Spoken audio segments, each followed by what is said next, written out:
wood goes in the top, which is here, and then it burns sideways, and then as it lifts, you have an insulated column, and what that allows the gases to do from the wood is to combust and get really, really hot. And so I'll open this up, and if you guys want to come take a look at it.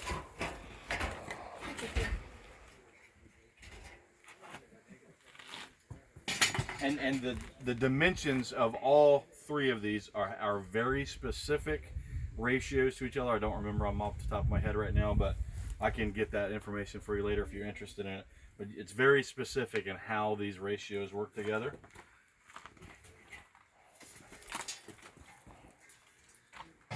But this burn chamber, it really is the key. And so what ends up happening is in most fires, you heat the air above the fire, and that creates a draft, and it pulls the air through, creates a draft, and so now all of your smoke is going in the right direction. With this system, this burn column creates so much pressure to push the gas through that you don't need that elevation to have the draft, which is why that's our exit. That's our chimney right there. And so what we're trying to do is we're trying to collect as much of the heat as possible in the building and in the mass. And so if you guys want to come in here and take a look, we've got the, so we've got, this is where the burn happens. And then down here at the bottom, it comes out, we've got a clean out here, and then it goes across, back over here, across, back through again. And then we've just chunked a bunch of rock and other debris in here, and so that's what soaks up the heat and then irradiates the heat back into the building. And so before this winter, you know, Nicole was down here pretty regularly with kerosene heaters and with electric, what do they call that stuff? Electric, the tape that goes around the heat wrap, there it is. And so her electric bill was ridiculous in the winter because she was trying to keep her water flowing.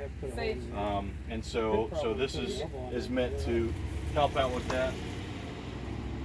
But yeah, it's real simple. When you're getting it started, you take some newspaper, some something like that, ball it up, get it lit, and kind of toss it in there in the burn tunnel, and that kind of primes the burn tunnel. And then from there, you get a little bit of tinder in the bottom of this thing, and then literally you're just setting your wood in like so that when it burns, it just falls down, and you can set more on top the same way. So you're just setting it in an angle kind of like this, and then you can just keep on feeding that, and you really could fill this whole thing up. The key is you want to keep all of your wood shorter than the height here, so that you can actually manage the airflow with these other fire bricks, and it really will sound like a rocket when it's running. I mean, it'll sound as it's pulling the air through, and that fire is burning horizontally in there.